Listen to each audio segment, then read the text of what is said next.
नमस्कार दोस्तों, मैं हूं प्रदीप कौशिक और आप देख रहे हैं इंडिया न्यूज 16। बच्चों की पढ़ाई को लेके बहुत सी वीडियोस हम आपको दिखा रहे हैं। स्कूल के चेयरमैन, प्रिंसिपल या उन शिक्षाविद से मिलवा रहे हैं जो लंबे समय से शिक्षा जगत से जुड़े हुए।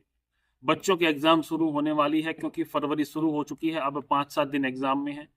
बातचीत करेंगे। सुरेंद्र सर हमारे साथ हैं जो डायरेक्टर हैं राव जयराम स्कूल के, और आसपास के जो बच्चे हैं, बहुत से बच्चे इनके पास पढ़ के आज अपने अपने परिवार को चला रहे हैं और बड़ी बड़ी नौकरी हासिल कर चुके हैं। राव जयराम स्कूल आप सभी जानते होंगे, ग्रामीण क्षेत्र में बहुत ही अच्छा और काफी लंबे समय से रिजल्ट दे रहा है। मैं खुद भी यहाँ पढ़ा हूँ और आज इनसे हम बातचीत करेंगे कि एग्जाम टाइम है, बच्चों के ऊपर किस प्रकार से टीचर और पेरेंट्स का ध्यान होना चाहिए, और एकेडमिक जो सेशन है उसके बारे में बहुत सी बातचीत करेंगे। तो आप बने रहें, बातचीत करते हैं सर से। सर नमस्कार। तो क्या कुछ कहेंगे, बच्चों के एग्जाम आने वाले हैं, आप लंबे समय से शिक्षा जगत से जुड़े हुए हैं, अभी 10th और +2 के एग्जाम है, तो उन बच्चों को क्या कहेंगे, किस प्रकार से फोकस रखें? बहुत अच्छी बात है आपने आज यहाँ आकर के बच्चों का मार्गदर्शन के लिए हमसे ट्यूशन किया है। जी। मैं उसके बारे में यही बताना चाहूँगा कि प्रत्येक पेरेंट्स से, प्रत्येक बच्चे से ये मेरा आग्रह है कि प्रत्येक बच्चा जो फरवरी के महीने में जो 15 फरवरी से 10वीं और +2 के CBSE के एग्जाम होने हैं, उनके बारे में मैं ये बताना चाहूँगा प्रत्येक पेरेंट्स को, प्रत्येक बच्चे को भी बताना चाहूँगा कि प्रत्येक बच्चा जो लास्ट के महीनों में आकर के फरवरी, जनवरी, पूरा ये जनवरी और फरवरी में जो बच्चा रेगुलर आना छोड़ देता है, उसके बारे में बहुत कुछ है कि लास्ट मोमेंट में जो टीचर सिखा पाएगा बच्चे को, वो बहुत ही अहम रोल करता है। मेन पॉइंट्स तो रह ही जाते हैं। मेन पॉइंट्स में रह जाता है बच्चा, और एक बिल्कुल 1.5 महीने के दौरान अगर बच्चा एब्सेंट रहता है, बहुत कुछ सीखने को मिलता है 1.5 महीने के दौरान। तो इसका क्या कारण है कि बच्चा 1.5 महीने आना शुरू में, लास्ट में वो कम कर देता है या नहीं आता, वो सेल्फ स्टडी में चला जाता है, तो क्या कारण? उसका बच्चे को एक और कॉन्फिडेंस हो जाता है कि मैंने तो बहुत कुछ सीख लिया है। और उसका एक रीजन और रहा है जी। जो हमने मूल्यांकन किया है, लगभग मेरी जो सोच के अनुसार है, वो ये है कि कुछ स्कूल बच्चे को पहले ही दिसंबर के महीने से ही लग जाते हैं, तो 12th का या 10th का 10th सिलेबस का वो शुरू सिलेबस। करवा देते हैं। मेरा ये मानना है कि बच्चे को प्रॉपर अप्रैल से कराएं। अप्रैल के महीने से जब बच्चा सेशन स्टार्ट होगा उसी से करेगा, तो उसमें बच्चे को पूरा टाइम मिलेगा। तो लास्ट के महीने में जब उसका काम पूरा नहीं होगा, जब उसका रिवीजन पूरा नहीं होगा, प्रॉपर नहीं होगा, तो वो आना फोकस अच्छा रखेगा वो। फोकस अच्छा रखेगा। और लास्ट के मोमेंट में वो एक पहले होती थी, एक दौड़ होती थी खरगोश की रूस जी की, जी जी। तो उसमें बच्चा पिछड़ जाता है, कछुआ कछुआ जीत जाता है। कछुआ जीत जाता है और खरगोश है वो पिछड़ जाता है। बिल्कुल। उसी तरह ही जो अपने आप में बहुत हाई प्रोफाइल बच्चा है, वो कुछ एक को छोड़ करके बाकी वो बच्चा लास्ट के 1.5 महीने नहीं आएगा, तो उसका बहुत कुछ रिजल्ट डाउन रहेगा। सर अगर बात करें दिसंबर जनवरी में सिलेबस शुरू करवाने की बात, बहुत से स्कूल ऐसे हैं, ये तो चलो बोर्ड की क्लासेस हैं, बिना बोर्ड की जो क्लासेस होती है उन बच्चों को भी दिसंबर जनवरी में नई बुक्स दे दी जाती है। तो क्या स्कूल को ऐसा डर होता है? तो सरकार ने फिर ऐसी क्यों गाइडलाइन बनाई कि भाई 31 मार्च को रिजल्ट डिक्लेयर हो और 1 अप्रैल से नया सेशन शुरू हो? स्कूल वाले तो आजकल लगभग दिसंबर जनवरी में कर देते हैं। पर ये मेरे को भी समझ में नहीं आ पा रहा कि कुछ स्कूल जो दिसंबर जनवरी में छोटी क्लासेस के भी अपग्रेड करवा देते जी। हैं।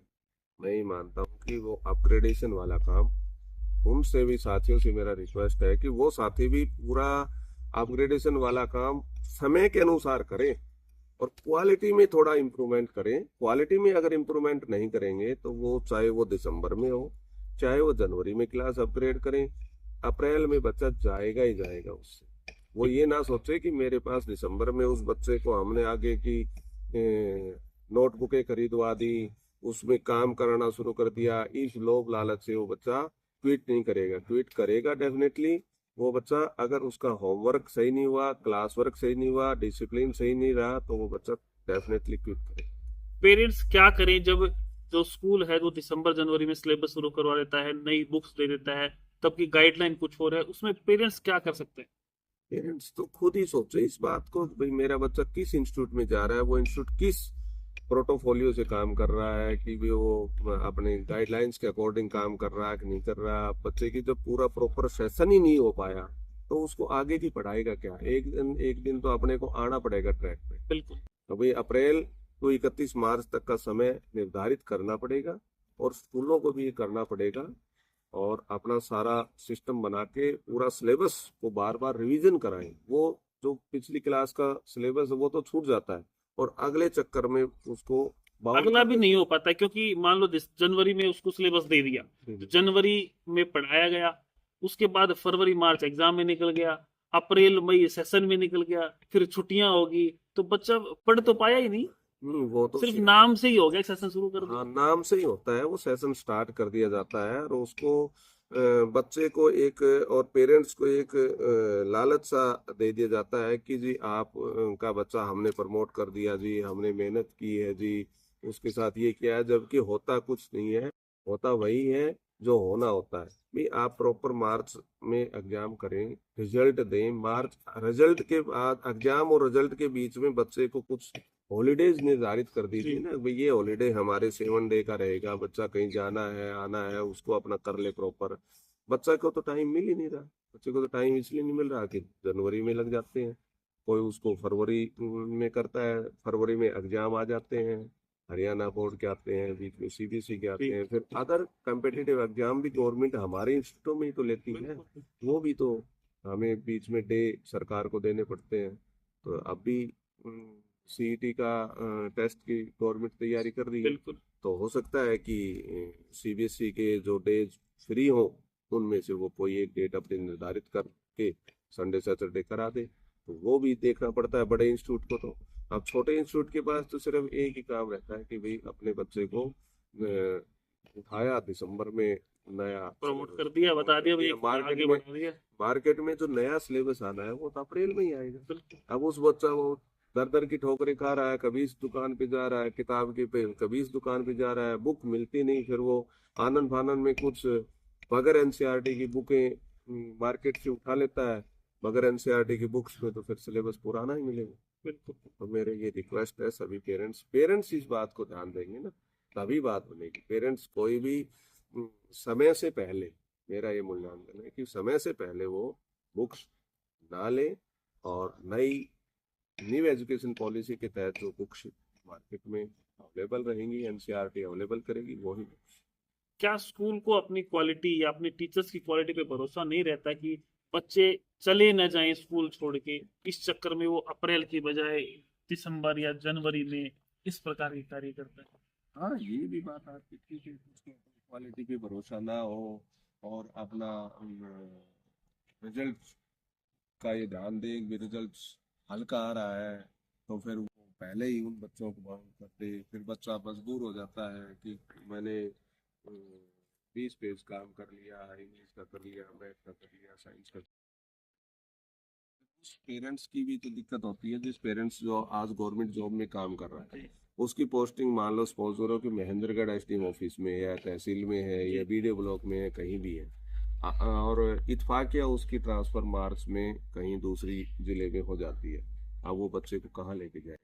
बच्चा तो दिलवा दी नहीं, दिलवा दी, अब उसने अपने होमवर्क कर लिया बच्चे ने, तो ये सभी का ही दिक्कत तो आती है। बहुत से स्कूल्स में क्या होता है कि जब फाइनल सेम के या एग्जाम होते हैं बच्चे के 6, 7, 8, 9, 10 क्लास की, तो उसमें बच्चे कहते हैं कि हमें सिर्फ ये बताया जाता है कि पास हो गया, फेल हो गया, सीट भी नहीं दिखाई जाती, परसेंटेज भी नहीं बताई जाती। तो इसका क्या चक्कर है? परसेंटेज मान लो बच्चे को पता चले तेरे को 70 मार्क्स मिले तो वो और अच्छी तैयारी करे, किसी को अच्छा लगे भाई मेरे को 90 मिले तो और अच्छी तैयारी करे, मेरे को 95 आ जाए, 97 आ जाए, 100 आ जाए। तो ये क्यों नहीं बताया जाता स्कूल से?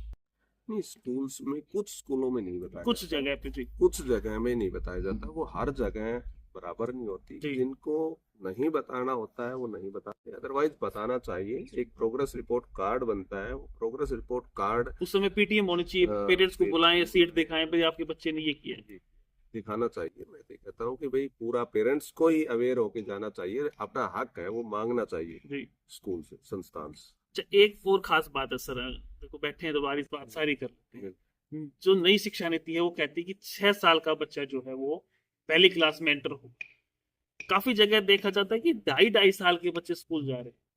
क्या उसका क्या चक्कर है? पेरेंट्स 2.5 साल के बच्चे को स्कूल भेजते हैं, उसको बोलना तक नहीं आता। बिल्कुल आपकी सही बात है। ये एक्चुअल क्या था कि कल्चर तो ये चला था दिल्ली चंडीगढ़ में, एक सिस्टम में भी हस्बैंड वाइफ अगर दोनों जॉब में है तो उनको एक मैटरनिटी लीव मिलती है जी 6 मंथ। ये 6 महीने के बाद बच्चा वो, और उसके पेरेंट्स उसके साथ नहीं है, तो बच्चे का पालन पोषण तो चाहिए।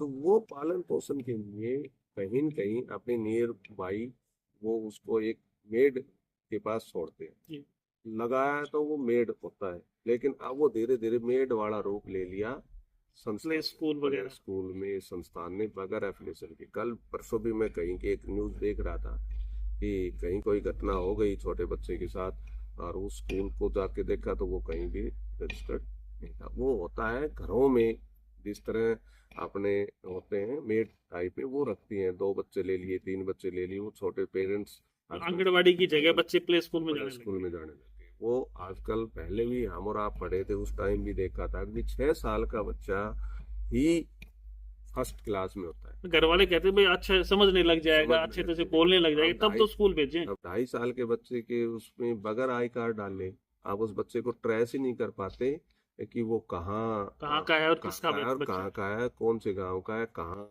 गया था, क्या है। वो आई कार्ड से ही सारा सिस्टम होता है। और मेरा तो यही है कि पेरेंट्स ये बात सोचे कि वो 2.5 साल के बच्चे, 3 साल के बच्चे, 4 साल तक बच्चा लगभग मैच्योर होता है, उसको सारी नॉलेज हो जाती है, तो 4 साल वाला बच्चा तो जा सकता है। लेकिन अब स्कूलों के लोग के चक्कर में पेरेंट्स को कह देते हैं कि जी आपका बच्चा हो गया। उसको वो संस्कार नहीं मिल पाते घर वाले माँ से। माँ से भी नहीं मिल पाते, दादा दादी से भी नहीं मिल पाते, और बच्चे के आईक्यू लेवल जो होता है वो डेवलप नहीं हो पाता। और डेवलपमेंट से पहले अगर अपन किसी को वेट रख दिया तो वो प्रेस हो जाता है, गड़बड़ हो जाती है, गड़बड़ हो जाती है। फिर और वो पहले बड़े के जितने भी बड़े काम कर ही नहीं exercises पाता। होते हैं, जितने अधिकारी होते हैं, उनका बैकग्राउंड उठा के देखो।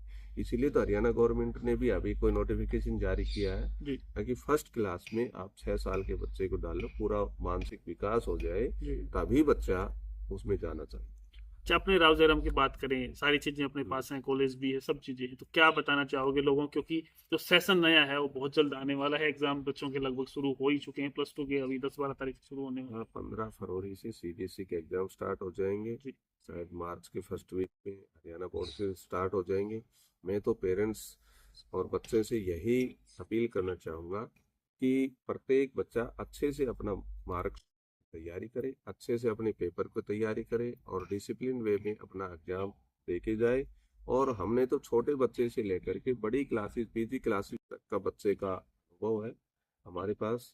अभी इस प्रकार से छोटे को कैसे हैंडल करना है, बड़े यहाँ को तो कैसे, छोटा आएगा डिग्री मास्टर डिग्री करके मास्टर जाएगा। डिग्री करके जाएगा, ये एक अपने आप में अपवाद है राव जयराम। और हमारे पढ़े हुए जो छोटे छोटे बच्चे हैं वो आजकल विभिन्न विभिन्न पोस्टों पे बैठे हैं। हमें उस बात का भी गर्व है कि अच्छे अच्छे परिवार अपना चला रहे हैं, बिल्कुल। और अच्छा राव जयराम का नाम रोशन कर रहे हैं, इन बच्चों को भी। तो अपने यहाँ सेशन कब शुरू होगा?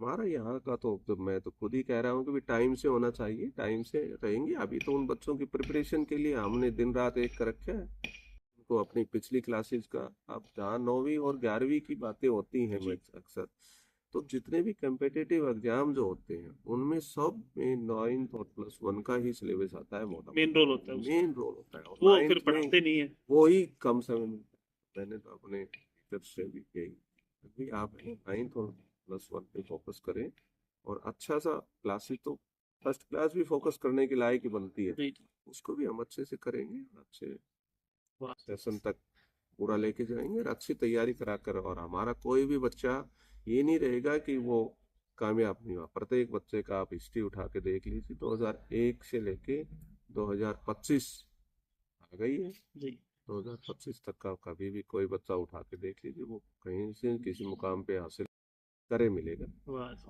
तो बहुत सी बातें सर ने बताई हैं, सर ने समय दिया है बच्चों की एजुकेशन को लेके, और किस प्रकार से बच्चा पढ़े, कितने साल का बच्चा स्कूल जाए, और किस प्रकार से सिलेबस हो, सेशन स्टार्टिंग हो। मतलब एक स्कूल वाला ये चीजें बताता नहीं है कि भाई सेशन कब स्टार्ट करना है, लेकिन इन्होंने बताया है, एक बहुत अच्छी बात है। तो सर समय दिया उसके लिए बहुत बहुत धन्यवाद। तो दोस्तों वीडियो को शेयर करें और बच्चों को इससे मोटिवेशन मिलेगा। पेरेंट्स भी बहुत कुछ सीखेंगे कि आपके बच्चे का सेशन कब शुरू होता है, कब उसको बुक्स लेनी चाहिए। वीडियो को शेयर करें और +2 के बच्चे, जो 10th के बच्चे जिनका एग्जाम है, वो अपने अच्छे प्रिपरेशन करें। अगर आप स्कूल नहीं जा रहे हैं तो अपने टीचर से बातचीत करें और स्कूल जाएं, ताकि अभी जो समय है 10 दिन का 5 दिन का आपके पास, वो बहुत जरूरी है। इसमें आप जो सीखेंगे वो आपको याद रहेगा और एग्जाम नजदीक है। वीडियो शेयर करें और लगातार इस प्रकार की अपडेट्स के लिए देखते रहें इंडिया न्यूज़ 16। नमस्कार, धन्यवाद।